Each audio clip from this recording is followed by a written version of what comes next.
Bom, já está todo mundo feliz, relaxado, com a mente em Jesus. Então nós vamos voltar à época de Jesus. Isso é importante. Sabe por que eu estou desse lado? Porque o gordo gosta de apoio, tá? Então aqui, ó, é bom, apoia a mão e tal. E eu ainda estou com dor no joelho, então para mim tá ótimo. Então vamos voltar 2000 anos lá, na época de Jesus. Vamos imaginar Jesus, como era a sociedade judaica daquela época, tá? Nós vamos trabalhar aí nossa mente numa cidade bonita, um interposto comercial chamado Magdol. Magdol era uma cidade, digamos assim, era uma cidade turística, era uma colônia de férias e era um interposto de comércio. Ali rolava-se muito dinheiro, pessoas tinham casas ali para passar a época do inverno, para passar o verão. Quando era verão ali no Oriente Médio, como era muito quente em certos lugares, eles iam para lá porque o clima era mais ameno. 200 anos antes de Cristo, Cleópatra frequentava Magdala, ou Magdol, tá? Ela tinha uma casa lá. E outros, né? Você tinha príncipes, você tinha pessoas ali nobres que tinham residência nesse lugar. Então imaginemos essa cidade, só para vocês terem um contexto, imaginemos uma cidade feita o quê? De avenidas largas, bastante largas, casarios romanos, greco-romanos, né? Com aquela construção misturada, greco-romana. Árvores grandes, cedros do Líbano, tamarindeiros, tamareiras. Era um lugar bonito, à beira ali do lago de Genezaré, Mar de Tiberíades ou Mar da Galileia. A porção de água é a mesma, vários nomes. Se a gente contextualizar essa cidade, nós vamos entender o quê? Que ali, como rolava muito dinheiro, também tinha gente que se apropriava desse dinheiro, existia um comércio. E a nossa história se passa por uma dessas mulheres lá que comercializava o corpo, que era conhecida como Maria de Magdala, ou Maria de Magdol, ou Miriam de Magdol. Esse texto é a versão espírita da história. Ele está no livro Pelos Caminhos de Jesus, tá? O autor é Amélia Rodrigues, né? E o médium é Divaldo Franco. Tem várias versões da história de Magdala, de Maria. Você pode encontrar em Evangelho de Maria de Magdala e outras referências e tal. Nós somos espíritas, vamos seguir o quê? A versão espírita, tá? Então, agora vamos à história, já contextualizado. No final de dessas ruas arborizadas e bonitas, tinha uma casa ali. Um casarão enorme. A gente tem que entender que os casarões gregos românicos, eles eram divididos em salas por tapumes de tecido grosso. Não eram paredes, eram edificações e as divisões entre a casa eram feitas com tecido grosso, que nem cortinas, mas normalmente de veludo, aqueles que poderiam pagar. Nessa casa, no final dessa rua, se passa a nossa história. Uma semana antes, a nossa heroína, vamos dizer assim, entre aspas, ela havia comemorado seu aniversário de 26 anos, 27 anos. E como ela gostava de se entregar aos prazeres de Mamon, ela comemorara uma semana inteira. Então você imagina como estava a situação dela. E dizem que quando ela se entregava muito ao reino de Mamon, 7 demônios tomavam conta do seu corpo. E a nossa história começa justamente nessa ocasião, quando ela estava trancada em seu quarto, com esses 7 demônios absorvendo aquela energia deletéria que ela vê ali, conjurado naquele tempo ali, naqueles 7 dias. Se fazia um silêncio enorme no casarão. Um silêncio, como a gente está aqui, tá? Aquele silêncio, não se ouvia nem um grilinho cantar. Mas acontece que na porta lateral da casa, uma porta feita de cedro do Líbano, começa um barulho muito enorme, alguém batendo ali a porta. Houve um rebuliço dentro daquela casa. Você imagina a loucura que virou. Era serviçal, segurança correndo para todo lado, iam acordar a senhora, eles tinham medo. Ela estava possuída.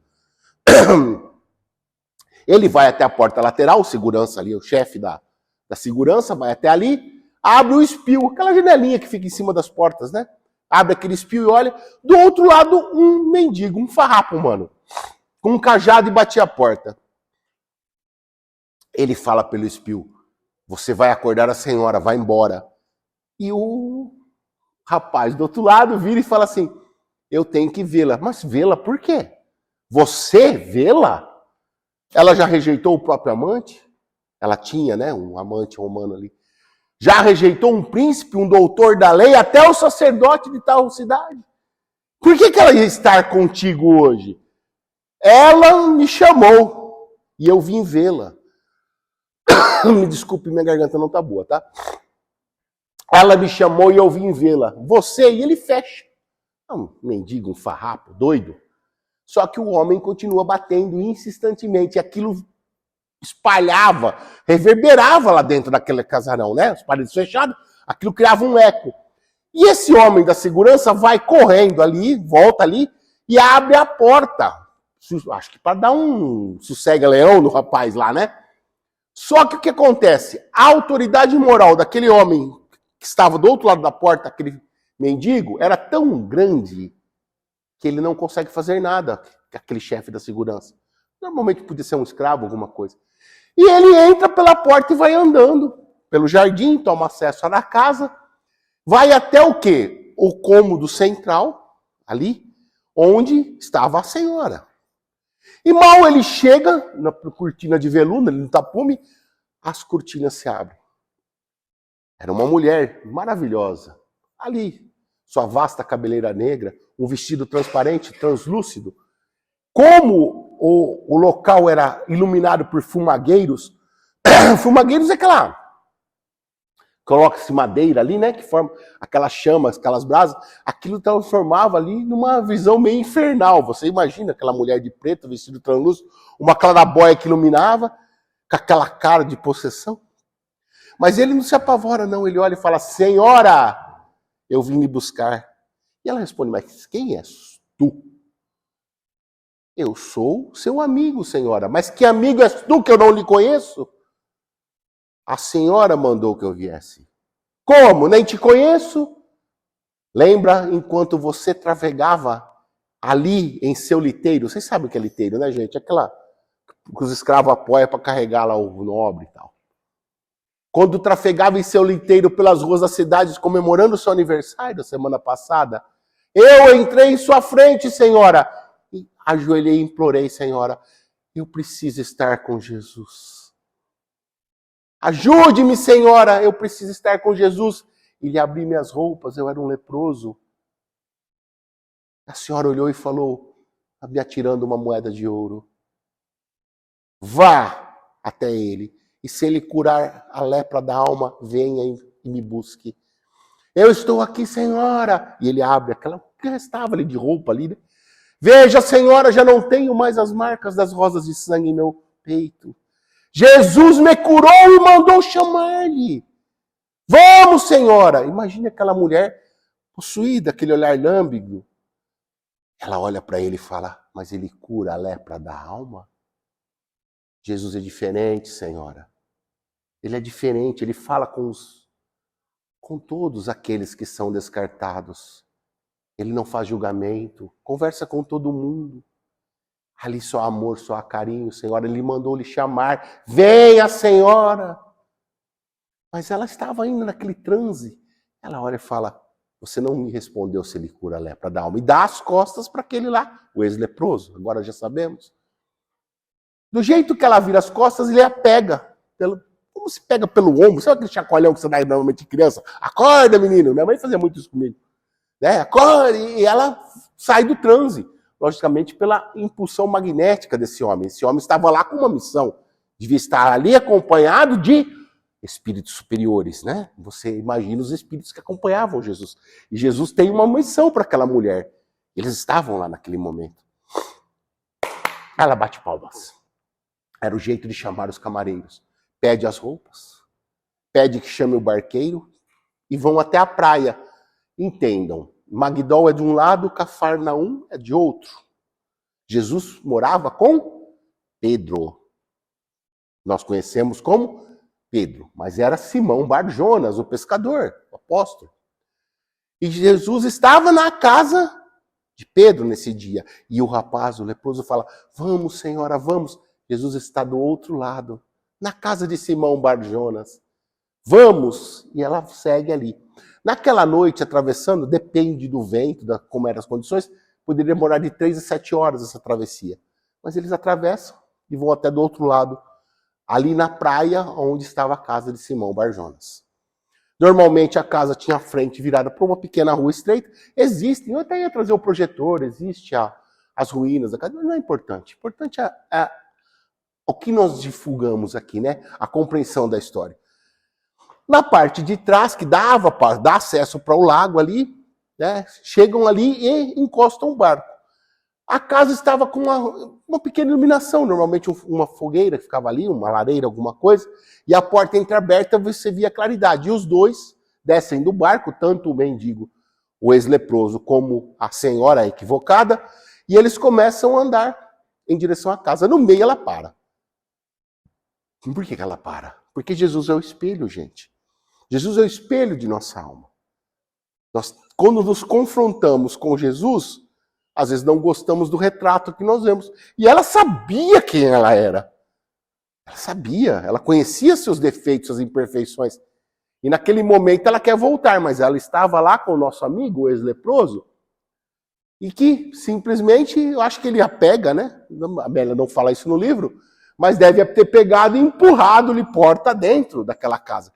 E realmente lá se comenta que ela entrou empurrada, por espíritos superiores ou não, mas foi. E muitas vezes nós temos que ser empurrados também, né?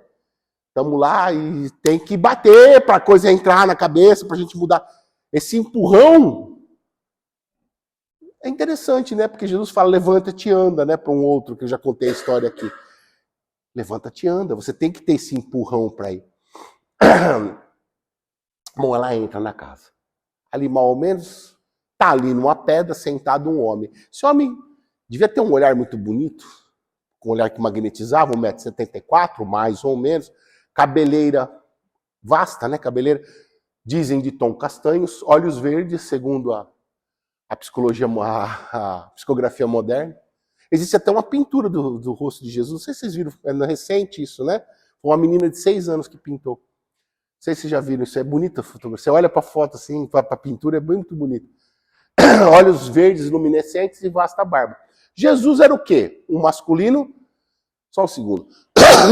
Eu tomei um anti-inflamatório, parece que soltou aquela... por causa do joelho. Então, Jesus era um masculino nazareno, e o nazareno masculino nunca cortava a barba nem o cabelo. Era um quê? Uma tradição do nazareno masculino. Jesus seguia suas tradições. Não esqueçam, gente, que Jesus era judeu. Vocês têm que entender isso. Ele estava dentro da norma judia. Certo que ele vai depois ser crucificado, até porque, entre aspas, né, a hipocrisia de certas normas judias, né, que ele não concordava. Mas ele vivia o quê? O judaísmo em seu coração. Tá? E ela entra lá, olha para aquele homem, quando aquele homem volta, se ela vê aquele olhar, ela não aguenta. Ela vai, corre e atira seu pé de Jesus. Começa a chorar compulsivamente. Chora, chora sem parar. E aquele homem, como faz para você, fez para ela, dá-lhe um sorriso. Olha nos seus olhos e fala, Maria. Ela toma um susto danado, né? Como que ele sabia o nome dela? Nunca tinha visto. Não era cliente, como é que ela ia saber quem era ela? Maria. E ela fala, tu me conhece? Sim, conheço sim, Maria, conheço. Sou um bom pastor, chamo todas as minhas ovelhas pelo nome. Então não se assuste se eu te chamo Maria.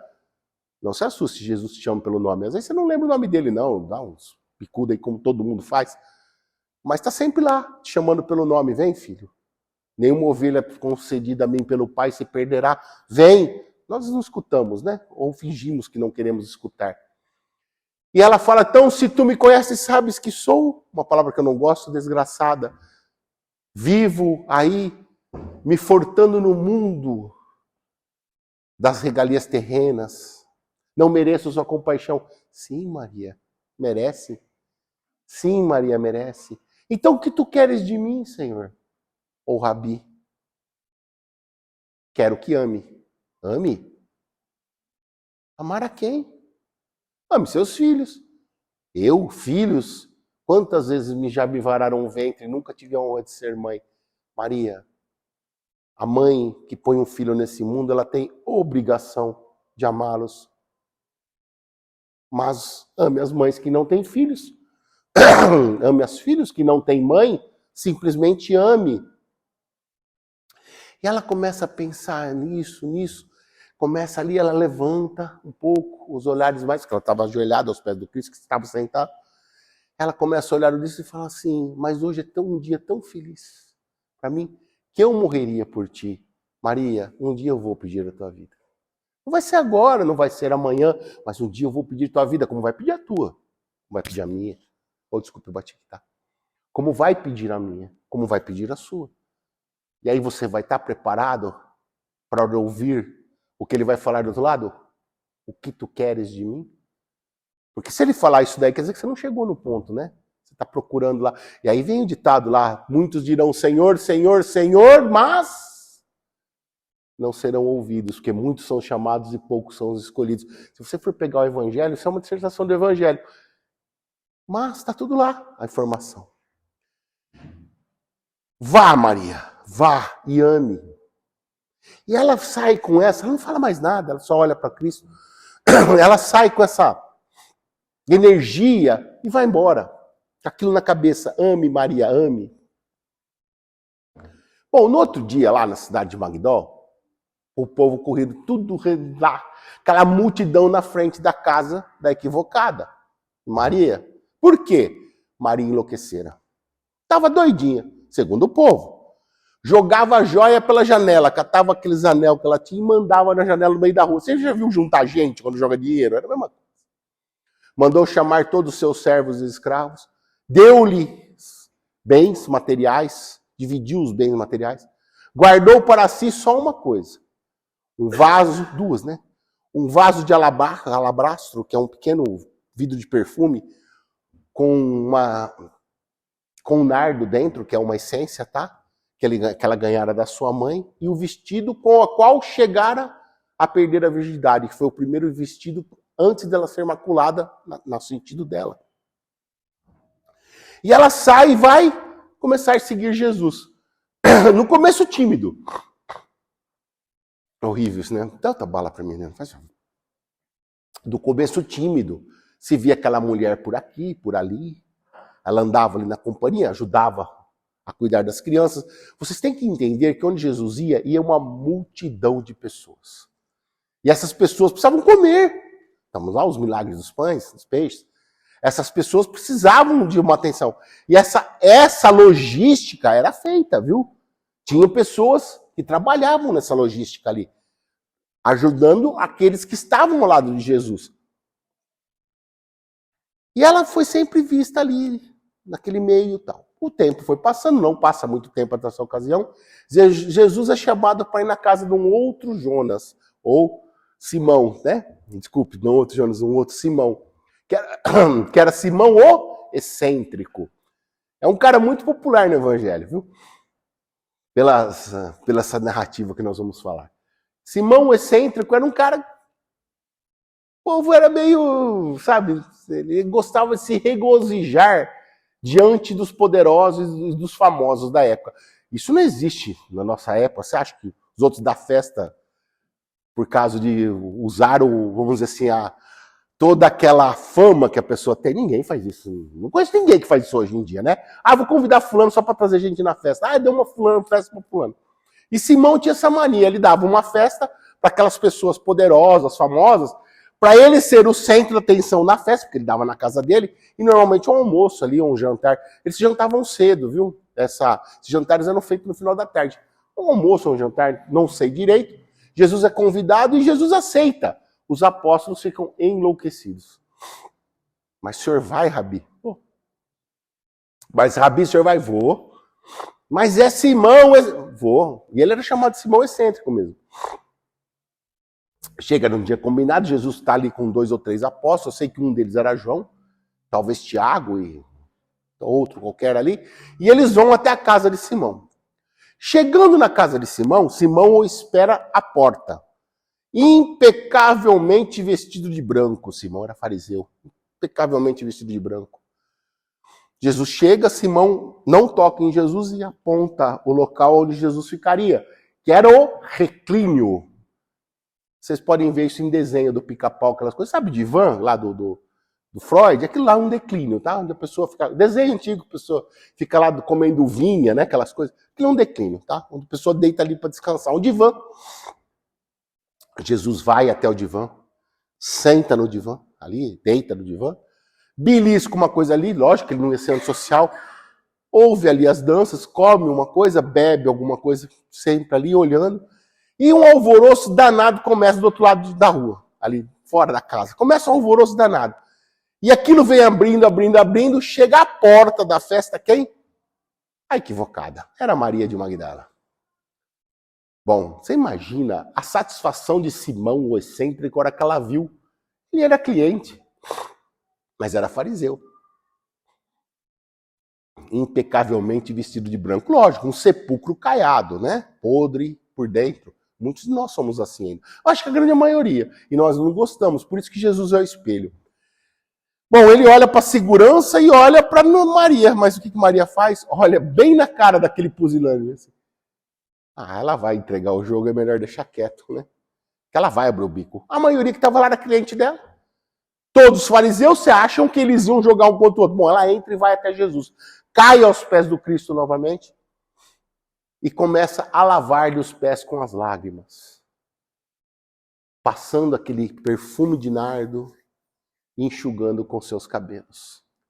Aquela cena lá, vocês imaginam que é uma cena bonita, né?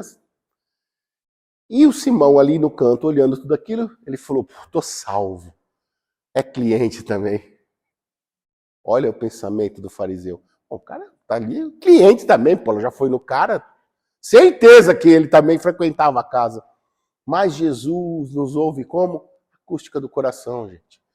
Tudo aquilo que acontece com você, bom ou mal, Jesus está te ouvindo. É a tua acústica do coração que te faz. É a vibração, teu pensamento. Teu pensamento tem forma, cheiro e cor.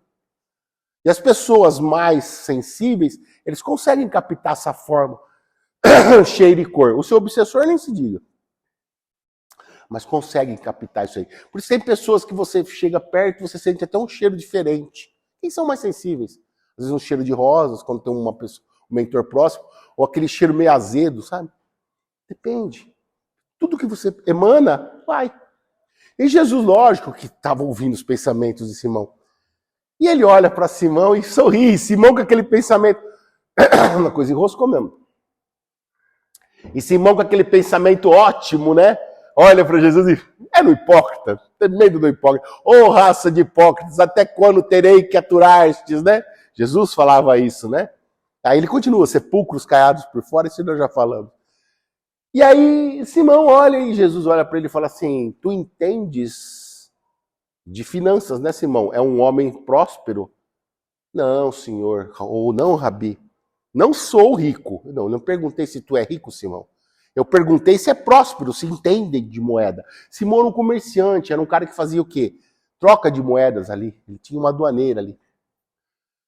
E aí ele, logicamente, quando você infla alguém, o ego, que você joga no ego de uma pessoa que ela quer ouvir, ela parece um pombo de rodoviária, né?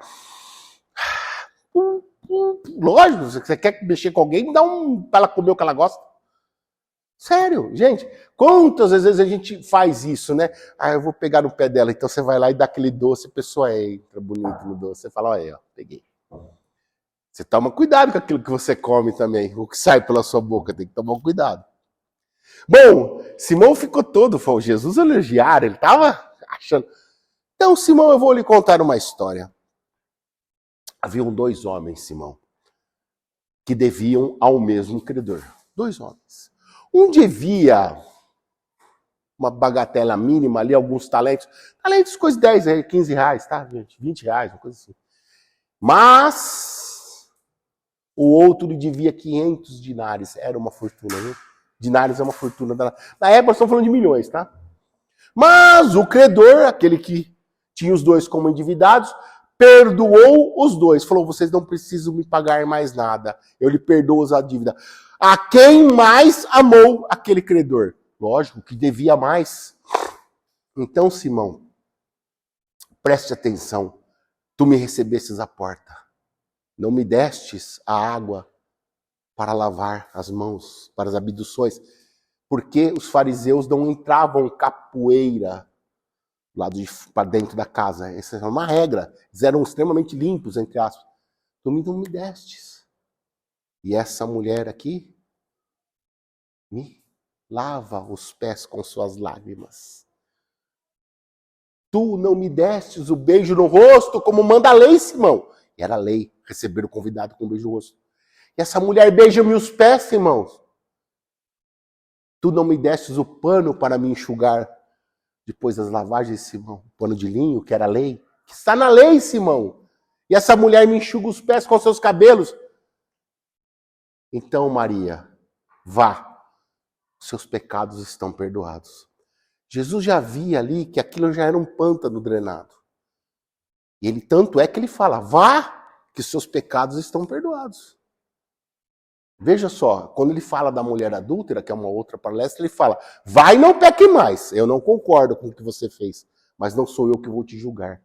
Mas ali Jesus dá uma absolvição a Magdala, porque ele sabia que ali era um pântano drenado, que ela já havia tirado aquela impureza dela. E aí ela sai. Daí para frente, você vê Magdala cada vez mais perto do círculo de Jesus. Cada vez mais perto dessa multidão que acompanhava Jesus. E principalmente aquela pequena turma ali, né, dos apóstolos, ali que estavam com Jesus. Ela está cada vez mais próxima do círculo. Até chegar ao círculo, né? Bom, vamos pular o rosário? Vamos pular o Calvário? Que rosário? Vamos pular o Calvário, porque vamos falar de coisa boa, não vamos falar de tristeza. Mas, entendam, Jesus é levado a julgamento, ela está ali acompanhando, né? Ela vê tudo acontecer no ministério de Jesus até o julgamento. Jesus levado à crucificação, ela está lá ao pé da cruz, está ela, Maria e a Maria de Belém e Maria de Nazaré, né? As três Marias que estão lá. E algumas outras pessoas, João estava também ali, Tomé fantasiado e Pedro que ia sair correndo porque negaram. Os outros estavam todos escondidos com medo. Se fizeram isso com o Rabi, imagina o que vão fazer com a gente. Eles eram homens, né? Eram homens ainda.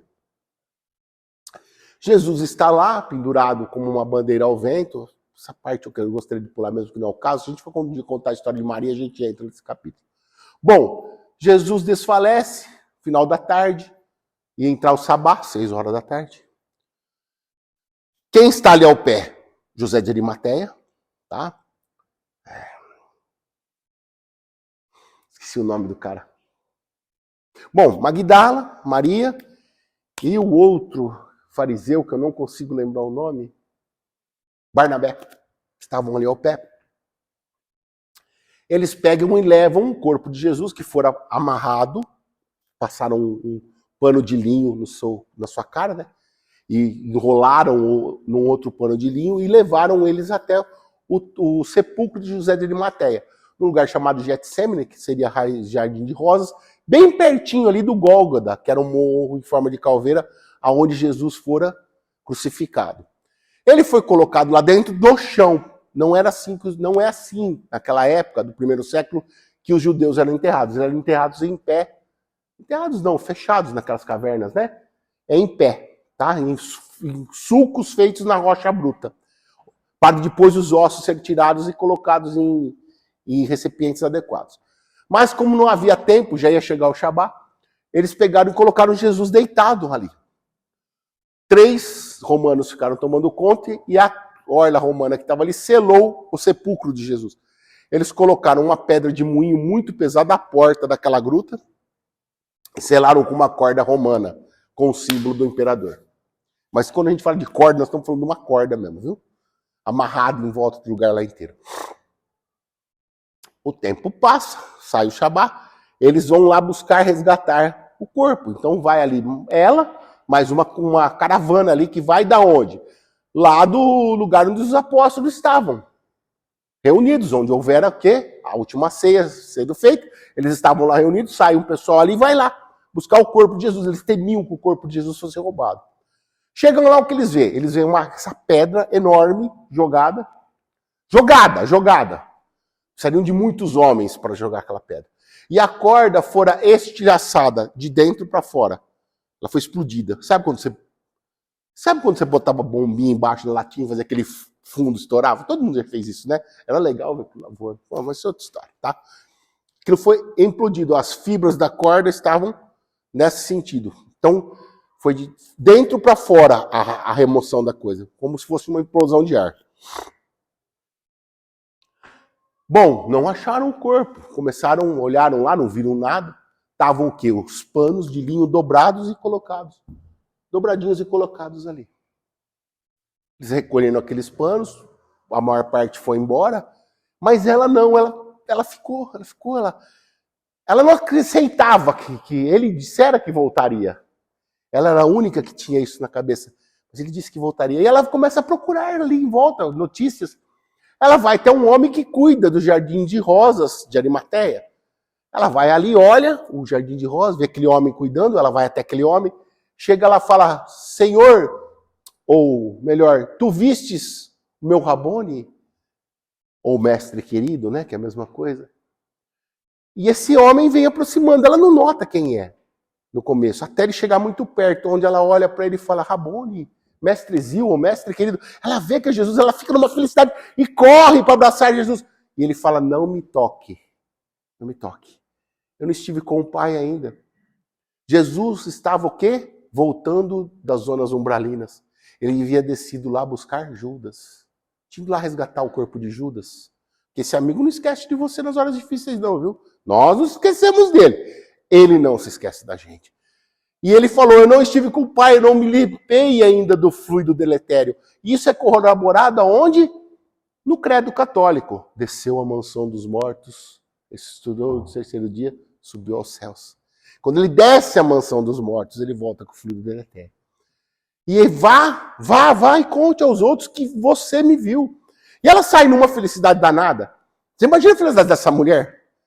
Que havia visto o Rabi, seu Rabone, ali na frente.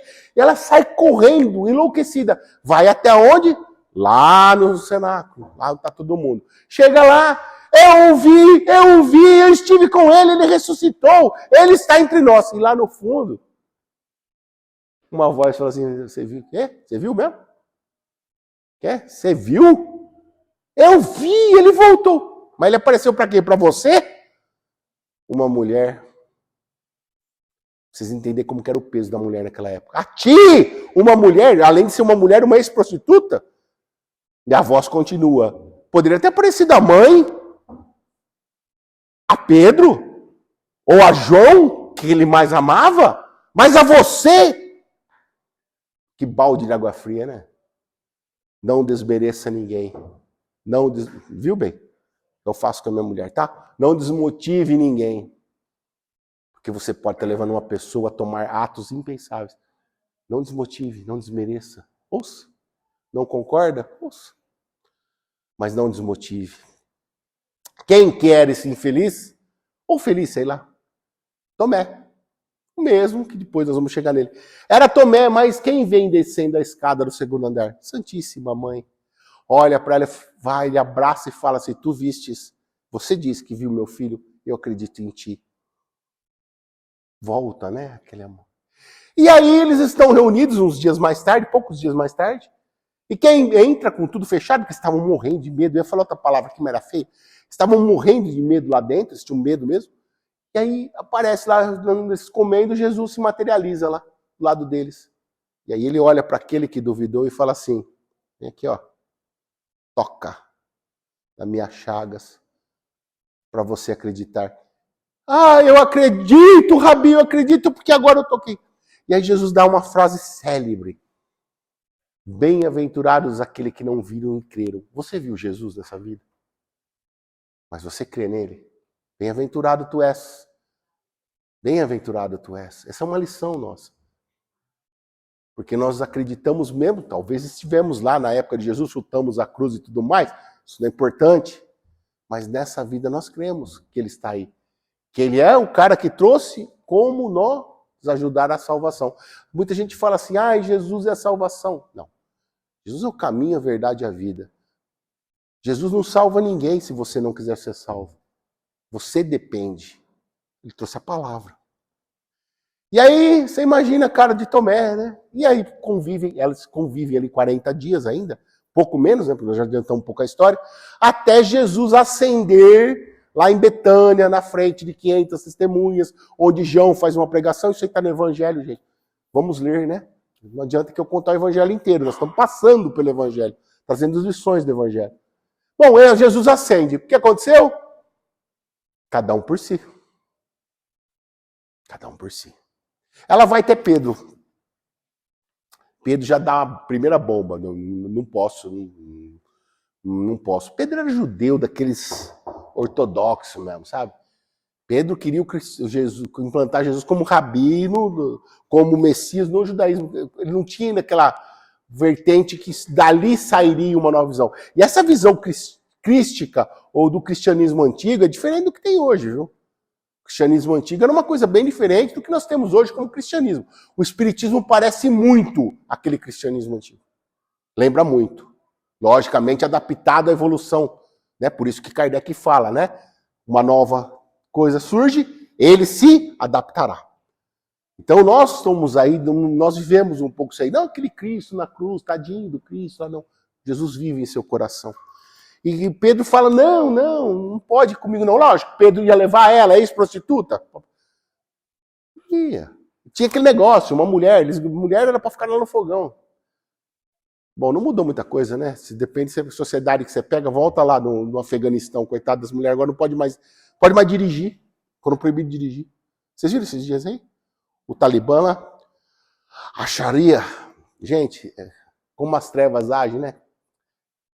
Vê se você não está preso também numa Sharia dessa. Muda teu jeito. Bom, e ela perdida, vai até Maria. Maria foi para onde? Para Nazaré. João vai tocar o barco. Judas tirou a vida. Barnabé para lá, outro para cá, Tiago para lá. E ela se vê sozinha. Ai, caramba. Ai, caramba. E ela começa a tentar procurar emprego. Aí ela bate na casa lá de uma cidadã qualquer, a cidadã abre e fala, não é tu que dormia com meu marido? Você acha que ela ia pedir emprego? A pessoa já soltava os cães em cima dela, jogava já tudo que tinha. Ela não conseguia. E ela fica ali jogada, comia o que os outros davam, fora as pancadas que levavam. Um dia vem vindo uma caravana grande. Essa caravana era grande, ela vinha da Síria. E essa caravana vinha tocando uma matraca. Gente, uma das coisas que eu mais lembro da minha infância é a matraca. Vocês lembram da tal da matraca? Aquela placa, placa. Porque vinha aquele cara com aquele tambor nas costas, cheio de biju. Eu babava só de ver aquilo. Quem é mais velho sabe que é bijuzinho, aquele enroladinho, né? Você gostava também, ó, tô vendo. Aí, rapaz, eu já ia, aquilo já via baba em mim, aquele tamborzão nas costas, ele via plaque, plaque, plaque, plaque, plaque. Eu já tava na rua, né? Ah, é pra mim. Vocês comeram biju também, né? Ó, comeu também, né? É uma delícia aqui. Aquele antigo era mais... Tem, mas aquele lá era diferente. Bom, e ele vinha tocando essa matraca, e ele gritava, essa pessoa que vinha à frente, saiam dos ventos, leprosos passando. Era o alerta que os leprosos vinham. Era uma caravana de leprosos que vinham, e como eles sabiam que o ar transmitia, eles sabiam disso já, que quem ficava na direção do vento, em lugares onde tinha muito leprosos, pegava a lepra. Então eles gritavam para as pessoas saírem dos ventos, irem contra o vento, para não pegar. Detalhe, vamos voltar um pouquinho para trás. No enterro de Jesus, na caravana funesta de Jesus, quando ele está indo para a crucificação, ia também um cidadão romano num cavalo branco batendo a matraca da frente. E ele dizia, se alguém souber alguma coisa que inocente ou alivia a pena desse condenado, fale agora ou cale-se para sempre. Alguém já disse isso? Ou já ouviu isso? Né, amor? Não estou dizendo que quando eu casei com ela eu fui condenado, mas era uma interpretação da época. Eles batiam a matraca porque era uma sinalização. E falavam justamente isso, homem morto passando. Se alguém souber alguma coisa que alivie ou amenize a pena, fale agora ou cale-se para sempre. E aí você se pergunta, onde estavam todos que Jesus curou? Onde estavam todos naquele momento? Vamos voltar lá na matraca dos leprosos. Bom, todo mundo corre, ela está ali no meio da rua, a primeira coisa que ela quer fazer é correr também. Vou ficar aqui. Ela lembra lá de Jesus. Ame Maria, ame as mães que não têm filhos. Maria, tua missão é amar aqueles que não têm mães, as mães que não têm filhos. Ela fala, bom, ele tem razão e vai de encontro mesmo. Chega lá, eles já vão perguntando, onde está aquele que cura a lepra? Nós viemos vê-lo. E ela fala, eu tenho uma triste notícia para dizer. Imagine uma caravana com crianças, com tudo, viu? Tinha tudo quanto é idade. Mataram-no. crucificaram-no. Por quê? Pelo amor, porque ele amava demais. Imagina a tristeza daqueles corações, daqueles que vinham em busca da redenção e não encontraram. Nós estamos em busca da redenção, nós somos trabalhadores da última hora, mas felizes porque nós não precisamos ver para crer. Felizes porque nós sabemos. A única coisa que a gente tem que aprender é lidar com as nossas aflições, com os nossos destemperos, com as nossas agonias. E somos aí, estamos no pontapé. Como eu disse a nossa amiga, meu mentor sempre fala para mim que Quirón é lindo. Ele já me mostrou. Uma pena que lá o fogo é no pauzinho. Só a única diferença. Mas é bonito, você vai gostar. Eu falo de novo. De novo. Fazer o quê, né? Bom, ela come ali pão de mãos leprosas. Ela brinca com as crianças, dá de comida e tal. Ficam ali, mas um dia aí chega a milícia, olha, e mandam eles embora para o Vale dos Imundos, que ficava lá em Jerusalém. O Vale dos Imundos era um lugar muito bonito, tá? Imagine que é um lugar muito bonito. Havia mais ou menos de 15 a 20 mil pessoas, um esgoto a céu aberto, as pessoas apodrecendo em carne viva, a maioria. Qualquer doença, se você não tivesse um braço, você era considerado judeu.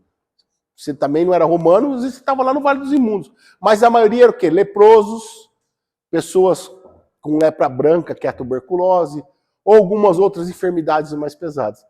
Devia ser um lugar muito bonito de se ver, né? Bom, vai 40, 50 anos atrás, nós tínhamos um hospital de leprosos lá em Minas Gerais, que eu não lembro o nome, também era uma maluquice, né, gente? Uma doença que há muito pouco tempo nós fomos libertados dela, né? Do pagamento na carne dela. Não faz muito tempo, não. Se encontrou o sal que mata a bactéria. Bom, e eles descem e ela vai, olha aquele povo indo embora, ela fala, não, você quer saber de uma coisa? Eu vou com eles. Lógico, ela não tinha mais ninguém, ame, vou amar quem? Vou amar eles, que são minha família. Eles são as mães que não têm filhos, os filhos que não têm mãe. Eles são aqueles necessitados que o Rabi mandou eu ajudar. E ela vai pular o Vale dos Leprosos com ele. Naquele dia, ela ia contando as histórias, demoraram alguns dias para chegar, ela foi contando as histórias da Boa Nova, do Evangelho de Jesus. Chegando lá, ela subiu uma pedra, no final da tarde, havia uma pedra. Ela sobe essa pedra e ela olha para aquela multidão e fala, ó vós, os leprosos, começa devagar o Evangelho. O tempo passa.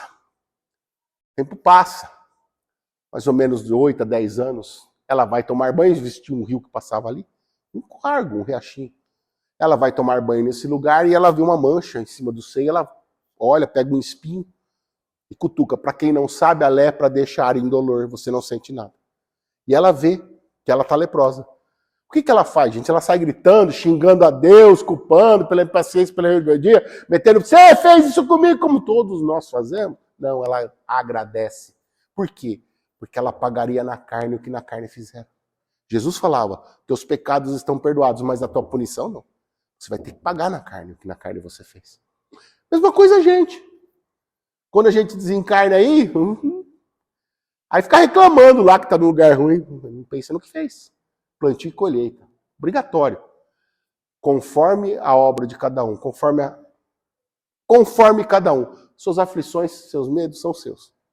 Você pode mudá-los. Tem a chance aí. Faça isso. Magdala teve essa chance. Porque ela aprendeu a amar. E ela volta naquele mesmo pedra que ela estava lá. 10 anos antes, ela sobe nessa pedra e agora ela fala, nós, os leprosos. Continua fazendo sua pregação diária ali no final da tarde. E o tempo vai passando. Um dia ela sonha, já estava desintegrando, já não tinha mais alguns dedos, a orelha havia caído, o cabelo quase não tinha, o nariz furado, faltava um pé, estava toda quase enfaixada. Já era um trapo, mano. A lepra já atingira ela. E vocês imaginam ter lepra e não ter remédio para dor, né? Hoje nós temos remédios para dor, né? Mas imagina naquela época como devia ser bom. E ela tem um sonho lembrando do que Jesus falava na cruz para Maria e para João. João, eis tua mãe. Maria, eis teu filho. Onde Jesus quebra os laços carnais e fala para um tomar conta do outro ali. E ela lembra disso, dá-lhe uma saudade doida de João e Maria. E ela fala aos outros, eu vou até Maria. Maria estava em Éfeso. Éfeso é uma cidade também, onde João ganharam uma glebinha de terra ali e construiu a casa do caminho de Maria. Ou que mais tarde foi passado a casa da Santíssima, né? Isso é uma outra palestra. É uma outra história. E ela vai, todo mundo fala, você não vai chegar, você não tem condição, você está morrendo viva. E era verdade mesmo, ela era morto-vivo praticamente. Mas ela vai. Ela viajava de noite e se escondia de dia. Comia o que encontrava, mas não era só o que ela comia, não. Já imaginou quanta pedrada ela levava e outras coisas? Mas ela chega até a porta da cidade. Quando ela chega à porta da cidade, ela desfalece e cai. Ali agonizante, ela está borbureando, e passa uma pessoa que conhecia João e Maria, que era cristão, frequentava a casa, ia lá buscar auxílio. Essa pessoa olha e vê ele ali, e vê que aquela leprosa só fala de João e de Maria, e vai lá até a casa da Santíssima e a chama. Fala, ó, tem uma pessoa caída. E Maria na hora já sabe quem é, vai lá buscá-la. Eles buscam Magdala e colocam lá na casa, onde ficou orando por ela. Ela não vai acordar mais, gente. Vai passar mais ou menos uns 3 dias, e Maria acende. A equivocada, ela desgruda do corpo. Maria Santíssima aos pés olha, e a vê, ali sim ela está toda bonita. Ela havia pagado na carne, havia se livrado de penas maiores por aprender a amar. É um amor incondicional. E ela se vê toda bonita ali. Maria olha para ela, Santíssima. Vai, querida, que eu vou avisar João para a gente proceder com o seu corpo. E aí? Dizem que a hora que a gente desencarna, a gente quer estar no melhor lugar, aquele lugar, né, onde a gente se sente bem. Eu tenho medo que o meu seja um umbral, mas isso aí é uma outra história, tá? Isso aí é cada um, tá bom? Mas ela lembra de quem? Da praia. Aquela praia onde ela fora praticamente empurrada dentro da casa, onde ela conheceu a verdade. Porque se tu conheces a verdade, ela te liberta. E foi lá que ela conheceu a verdade, que ela conheceu Jesus. E ela se vê lá naquela praia e olha para frente. Olhando para frente. Vem um ponto, esse ponto aumenta mais um pouco, vai se tornando um sol que vai acariciando o corpo, esquentando a alma. Esse sol chega perto dela, ela vê de novo. Era o jardineiro de almas. Rabone, mestre Zil, ou Rabi, mestre querido. Um dia eu pedi tua vida, Maria. Um dia eu pedi. E hoje você acende comigo. Jesus acata. Os dois acendem com ela no colo dele. O que tu queres de mim? A mesma pergunta ele fez para Judas. A que tu vens? Faça essas duas para você. A que tu vens quando você passar essa passagem para o outro lado? E o que tu queres de mim? Querem que eu seja seu sol? Que eu te carregue no colo? Então levanta-te e anda. Lembra daquela poesia de Francisco de Assis? Nos momentos mais difíceis, eu te carregava no colo. Que Deus nos abençoe. Vamos orar? Vamos agradecer a Deus que nos coloca, às vezes, de confronto com nós mesmos, em situações difíceis, né? A gente, às vezes, busca coisas boas em lugares ruins e coisas ruins em lugares bons. É esse fator de vida que nos faz o quê? Acreditar que nós somos, talvez, criaturas superiores. Mas a única diferença entre os seres superiores e nós é que eles sabem amar incondicionalmente. Eles são livres do perdão, porque quem ama não precisa perdoar, porque não se ofende. Maria, a equivocada, chegou nesse ponto. Nós um dia vamos chegar. Então é desse jeito, desse amor derramado por Cristo, desse amor que nos uniu a Cristo, que Deus fez essa união, que a gente não consiga separar, não. Que a gente consiga estar presente em nossos corações da melhor forma. Os ensinamentos do Evangelho, os ensinamentos da verdade, os ensinamentos que nos libertam das nossas atrocidades, aqueles que nos deixam ser livres da nossa própria rebeldia, livres da nossa impaciência, da nossa tardia em querer conquistar as coisas do alto. É esse fator energético que possibilita a nós buscar novas identidades através das novas reencarnações.